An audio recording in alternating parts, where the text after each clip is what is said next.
What is going on, everybody, and welcome back to another Yu-Gi-Oh! Sevens episode review. Today, guys, we are going to be going over episode 44 of Yu-Gi-Oh! Sevens, a episode that I have been anticipating. I've been so excited to get into this because, let's just say, a lot of stuff happened in this episode, and I'm very excited to talk about it with you guys down in the comment section below. So without further ado, let's not waste any more time because again, I feel like we got a pretty good, decent sized review that we're going to have to be discussing, from the stuff that happened during the duel to the end of the duel and some concerns that I need to talk about at the episode. This is going to be a long review, so sit down, strap yourselves in, and let's get right into this episode review. And we're going to jump right into the episode. I'm not going to get my thoughts, although actually, I'm giving my thoughts. I like the episode, but this was the opening ceremony episode for this tournament arc. That's basically kind of what this whole entire thing was. We basically got a ceremony duel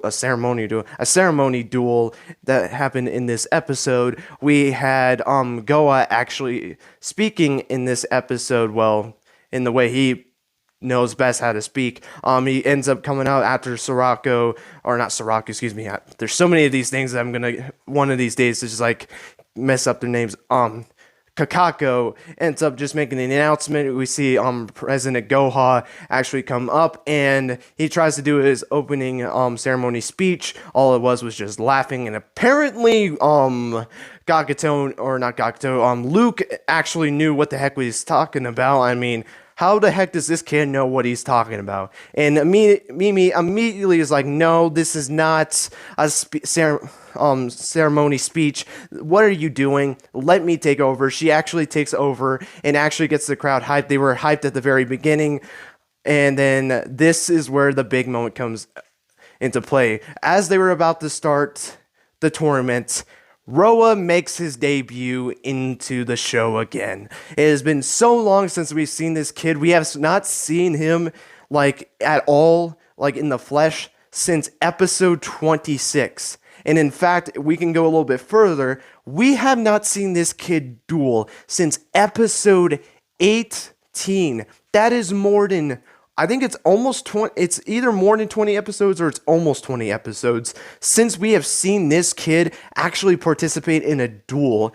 And it's been around that much time as well. In fact, I think it's actually like 18, no, it's 18 episodes actually. I forgot we're in the 40s, geez. So it is more than 20 episodes since we have seen this kid duel. And it was just great to see this kid again. I've been wondering since the last arc, where the heck did he go? I understand he really didn't have any purpose for the last arc, but he always kind of was concerned of what happened to the kid. We hadn't seen him for such a long time, and he's back in action. He's ready to participate. He even got his team members back into the mix. We got Geta back in the team and Yoshio into the group again after what happened back in episode 18. We actually saw a flashback scene of what ended up happening after, the whole situation with Geta, after he heard that Roa asked Yuga to make him a robot drummer. That way his band could be better. And when he went back to their basically, I guess, hideouts for when they want to practice, the practice area, Roa and Yushiro was there, and Roa walks up to the drum set and tosses him his drumsticks and tells him that you are a drummer of the group. You are a part of Roa Roman, and you see the light back in his eyes again. You kind of have Yoshio kind of getting emotional there. He was kind of wiping his eyes as well, and then he shows him his heavy metal and invasion, his two ace monsters, and tell him like, you are my teammates. And he's doing this whole big speech. And he's kind of getting them motivated, and that kind of gets them excited to want to be back into the group again. And now they're entering the tournament. And you even have a funny scene with Roman where we kind of find out that Roa cannot make up team names to save his life, as literally the team name is Roa and Geta and Yoshiro, which apparently is a problem with his. And that's kind of where Roa Roman kind of became a thing, because she ended up changing the name from Roa and Roman, because that's what Roa ended up naming the group. But Roman was like, no, that is not going to be her name. So she decided just to take the and off of it and call it Roa Roman. So that's where we kind of get into that scenario of why the man name is called Roa Roman. So that's actually kind of cool. And this is where Roa challenges President Drone Mimi to a duel. And that was very interesting. He decides to make this big return scene with a duel against Mimi, and that was very, very exciting. And she decides that, yeah, I want to duel Roa. And they decide to put a little bit of a stipulation on the line here, as if Mimi ended up winning this duel, she would get an all-exclusive access to all of Roa's concerts and VIP access. Like, she just wanted the homie hookup to one of Roa's concerts. I mean, we know that she's a big fan. I think she even has a fan of Roa. She even took a picture with him back in episode 12 when she was just in her old, like, Goha uniform. And he says, yeah, we can do that, but I want something in it as well if I win the duel. And this is where things get interesting. If he wins this duel, he wants to talk to Otis. Now, that was very interesting and why he wanted to get communication with Otis. So, as for the reason, it probably has to do with Sevens Road Magician, that whole thing that happened back when Yuga and Roa were dueling. So, that was basically what he was going to duel for.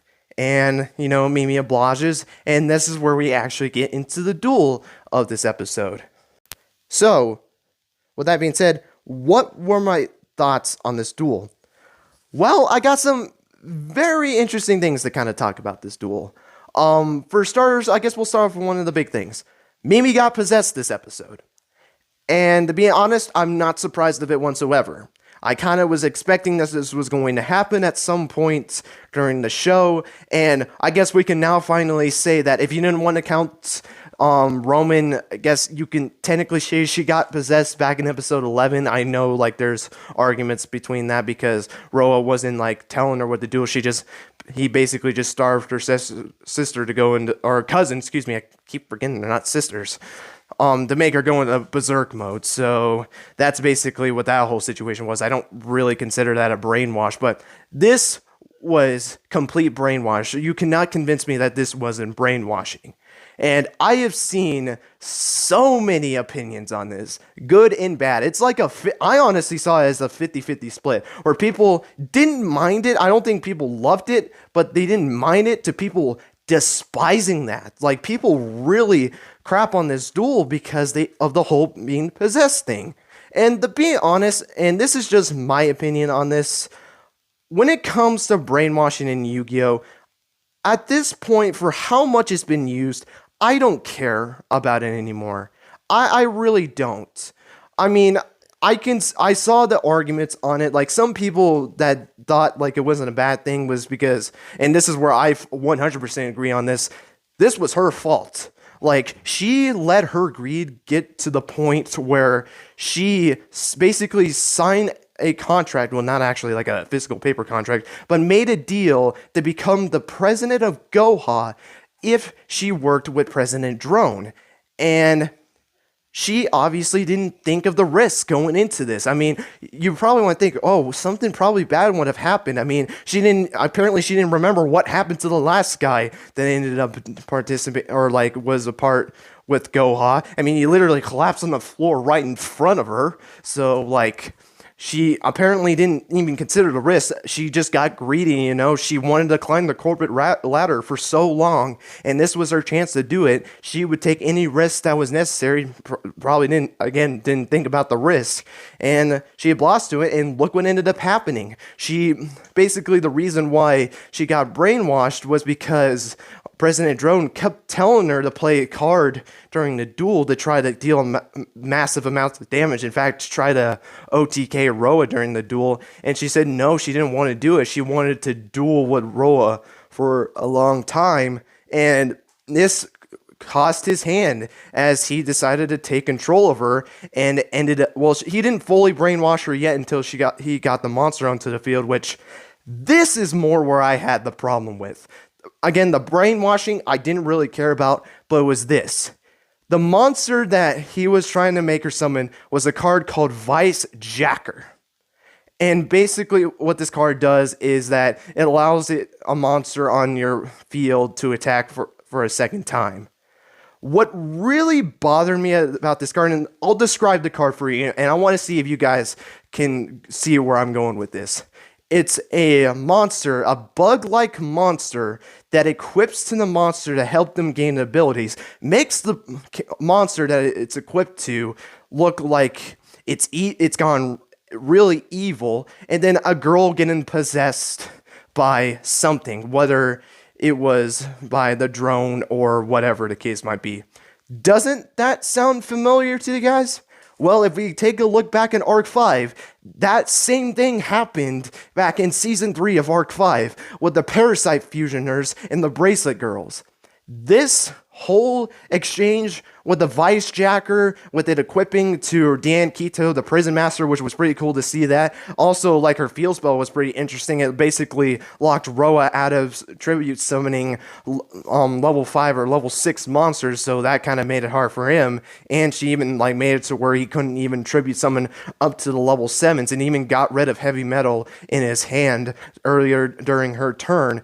But this whole exchange just was almost like the duel. No, it basically was what the fusion parasites were back in Arc 5. I mean, a bug-like creature equipping to a monster. I think the only difference is that the parasite fusioner actually fused with the monster, made a dark version of it, and then equipped itself to it. So the monster that was made was already evil, and then I guess it gave it more evil energy, I guess you can say. And then a girl getting brainwashed, sure, it wasn't the bug that brainwashed her, it was President Drone, but still, it felt very similar to me, and I absolutely despised it, because I never liked that whole fusion parasite thing back in Arc 5. I despise it to this day. I don't know what Gallup thought that was a good idea to do. Now, again, I think this one is, although I didn't like it, again, this was Mimi's fault, because she didn't consider the risks, and this is what ended up happening,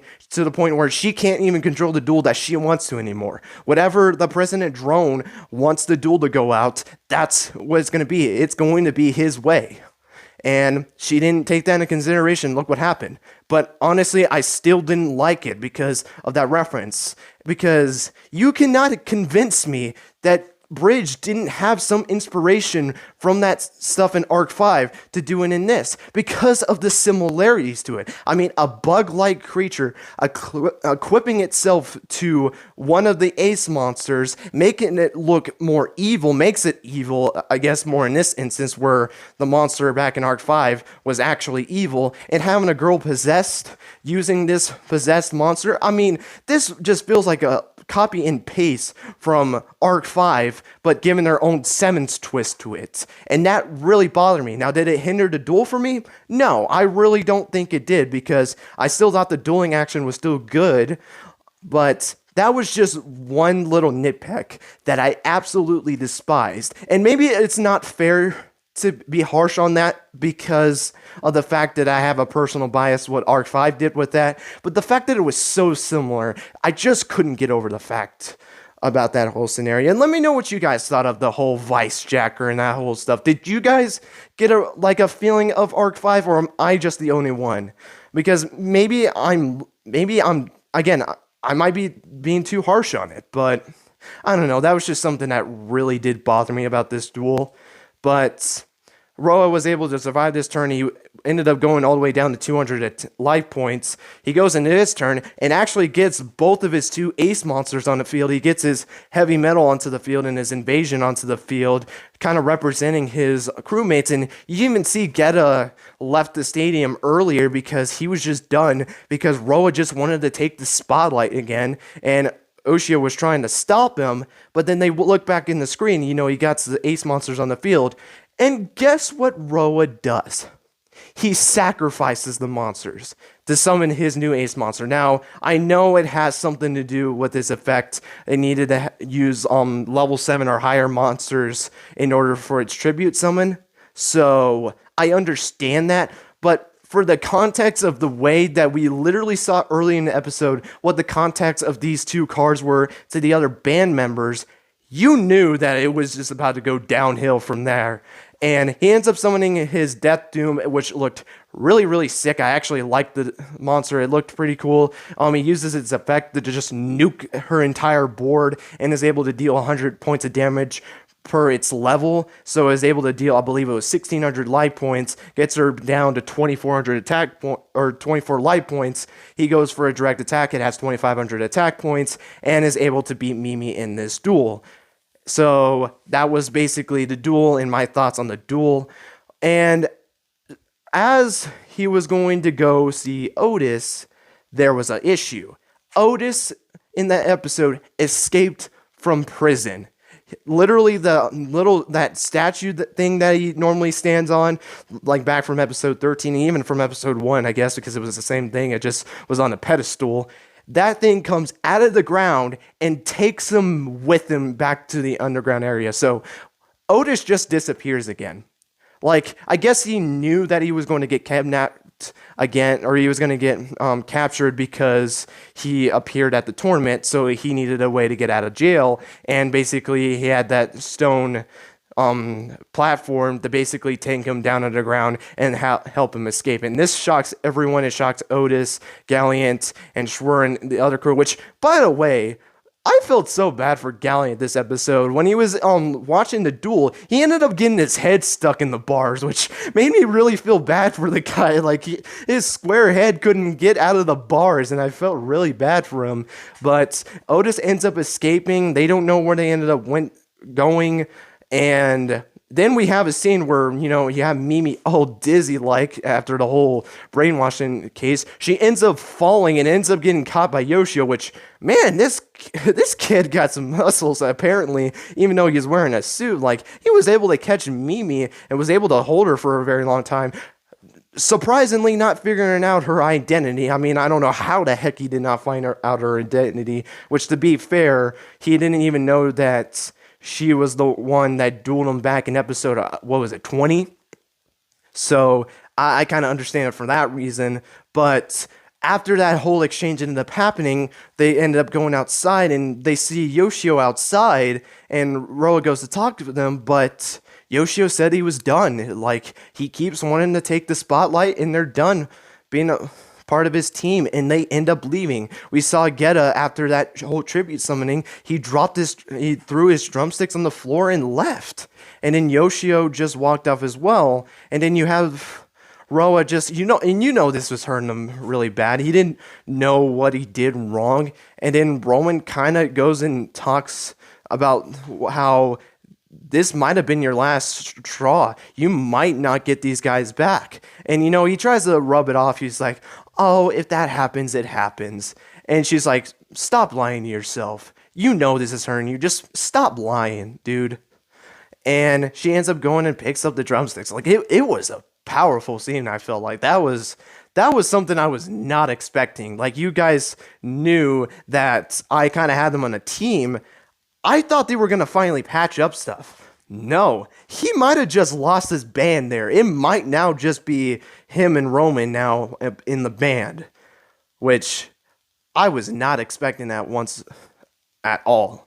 But things get a little bit more dicey as we find out that Galliant Schwer have to return to Asana because something ended up happening with them, which is very concerning because we remember seeing them back in the last episode with the whole thing with that guy with the 6 helmet, silhouette guy, I think is what they called him. And, you had Asana and Caterpillar watching them, and then I guess she finally decided to contact them because I guess it was getting a little bit more dangerous. So they had to pull out of the tournament, and Yuga understood, so they ended up leaving to go and help Asana. So now 2 teams are out of the running. But things start to change as there was a suggestion for Yuga and Roa to team up, which I was not expecting at all to happen. And Yuga kind of persuades him a little bit. He ends up obliging, and then they become a team. However, and even Rook states this himself, they need a 3rd team member. Well, who was that 3rd team member that Yuga thought of?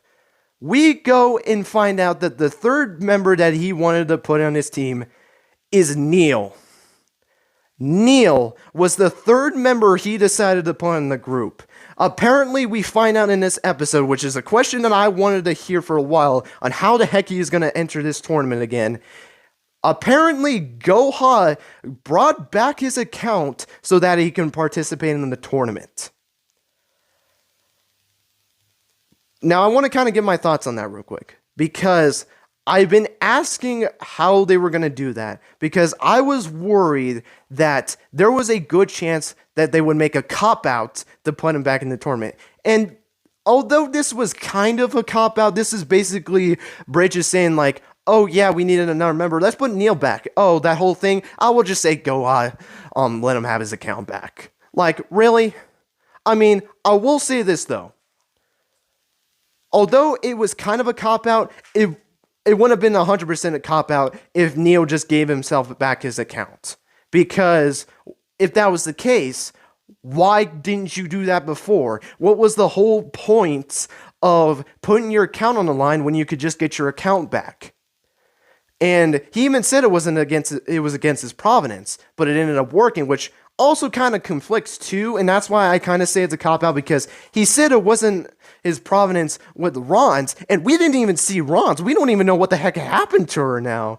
So I don't know what that whole exchange ended up happening. She didn't appear with Sebastian or anything like that. Heck, she wasn't even mentioned, so I guess he just picks and chooses what's against his provenance and what he just accepts. But you know what? I'm fine with it. As long as he just wasn't the one that gave his account back, I will take it. So Goha basically gives him back his account, and he's able to participate in the duel. So now you got the team of Yugioh, Roa, and Neil. Let me just say this. I want to go back for a second in one of my previous videos. After episode 43, I did that tournament video. In just the next episode, 3 teams got deconfirmed right there. The Neil team that I had, the Roa team, and the Yugioh team that I had all just got obliterated, wiped out. Because now you got the team of Yugioh, Roa, and Neil. Am I mad about it? Heck no. This is a powerhouse team. I know this is the fan favorite team to win this tournament, which I'm kind of not surprised. At the same time, actually, I'm completely surprised about it because I thought they were going to have their own groups. But I feel like it kind of makes sense too, because think about the past Yu-Gi-Oh shows. We've always had our 3-guy trio in every single show. Now, you can say, well, the guy trio is Yugioh, Luke, and Roa, excuse me. And that can be true, but I guess this kind of more confirms it because Luke is now part of Gakuto and Roman's team. So you can't really have that trio with Luke. So what's your best option? To add Neil in, which, again, talk about the powerhouse. You know, we just saw Roa's new ace monster and what that can do. And Yugioh and Neil have both used maximum cards in this series. Like, how the heck is this team fair? If this team doesn't make it to the finals, I don't understand, which I got to get into that in just a second because there is something I need to talk about that. But the fact that we got a powerhouse team like this, I am so glad to be wrong about this. And again, we've seen this before. Like, I can think of all the series. Like, back in Duel Monsters, you had Yugi, Joey, Kaiba. GX, you can do really anything because there's so many characters. Like, you can have Zane, you can have Astor, you can have Johan, you can have Cyrus, Hasselberry. Like, you can have those characters. In fact, you could probably make one for every season. Then you have 5Ds, you say Jack and Crow. Zexo, you got Yuma, Shark, and Kaido. Arc 5, kind of the same thing as GX. And then for Vrains, you got Yusaku, Takeru, and Ryogen, or Playmaker, Soulburner, Revolver in the Vrains universe. So this is basically our trio for this tournament and guests for this series, which is pretty cool. I'm very excited to see what this team can actually bring to the table for this tournament. Now, before I end this off, let me talk about the tournament.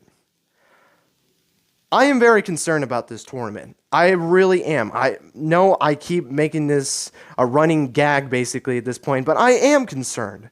We have 7 episodes left to do something. 2 things are about to happen in this tournament. It's either going to be extremely rushed to finish this tournament, or the tournament is going to get canceled at the finals. Now the gap is even tighter because of the fact that you have to have the finals canceled or to have everything work. How in the world are you going to show all of these teams duel in the next 7 episodes? How? I don't even know how in the world this tournament even works. I am very concerned how this tournament is going to be for this series. I am very scared that this is going to be a rushed tournament. And I hate it. I really do. I want this tournament to be in the levels of the other ones. I don't think it will ever be as high, but I want it to be somewhere up there. And the reason I say that is because of my thing with rush duels. So don't take that as I thought this was going to be just an okay tournament. I just don't really care for rush duels, so it's going to always be lower for me. But I still want the tournament to be good. But I really do think this tournament is going to be rushed or canceled. Honestly, if I had the choice to do it, I would probably cancel it because you clearly don't have enough episodes. And before people say, well, why don't you just double the episodes? I made a whole campaign, I made a whole video about how I believe they should extend the arcs. If they were going to do that, why don't do it for the other ones? The maximum arc and the last arc, the Go 6 Elementary arc, needed more episodes. I really do believe that. Because some of the stuff that happened in those arcs could have benefited from more episodes. Why would they do it for the tournament now?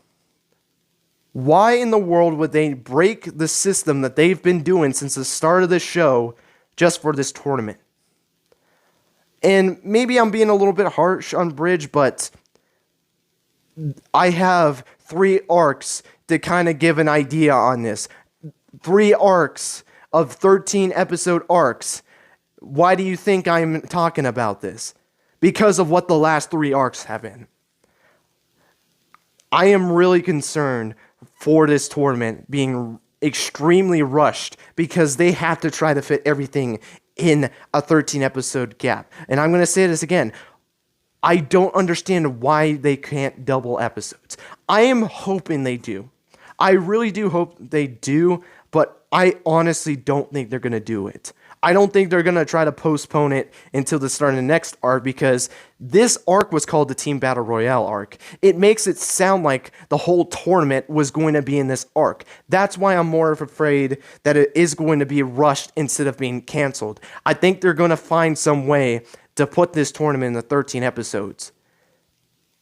This is not going to work if they do that, especially since this is a team tournament. How in the world are you going to put 7 episodes in a team tournament? You have to have your all of the team members participate in the duels. What, are you just going to have one member duel the entire time? Even if you do that, the tournament would still have to be canceled because normally you have duels last the whole episode with plot. Unless you just duel straight off each other, like duel, then duel, then duel, then duel, and then no like extra story towards it, then you can maybe do it. But why? I want to know what's kind of going on with the Silhouette Man as well. Why would you want to stop that just because you have to do consistent dueling because you decided to make it such a strict time limit to make sure that you can hit this episode 52 marker and have the tournament done? I don't understand it. Sorry, I went off a little bit there. I shouldn't have gone to that degree, but I am concerned. I want this tournament to be good, but honestly, I know people don't want this tournament to be canceled, but I want this tournament to be one of the best arcs of this series. I don't think we've had a good arc since the first arc of this show. If you guys have watched my End of Arc series, I ranked that a 7 out of 10, and then I ranked the maximum arc a 4 out of 10. I didn't do the Go 6 Elementary one just because of time constraints. And also, with that arc, and they could probably tell you how low it's ranked on my list, I had a hard time wanting to commit to do that because I had some mixed feelings with that arc. Like, there was some things with that arc that I was not so pleased with in that arc. So I was really hoping that this arc, and I think it still can be, but it's going to be extremely hard to do that because they just put such a limit on it. and I don't understand it.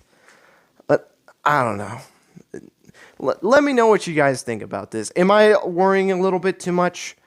And that could be the case, and I will understand that completely.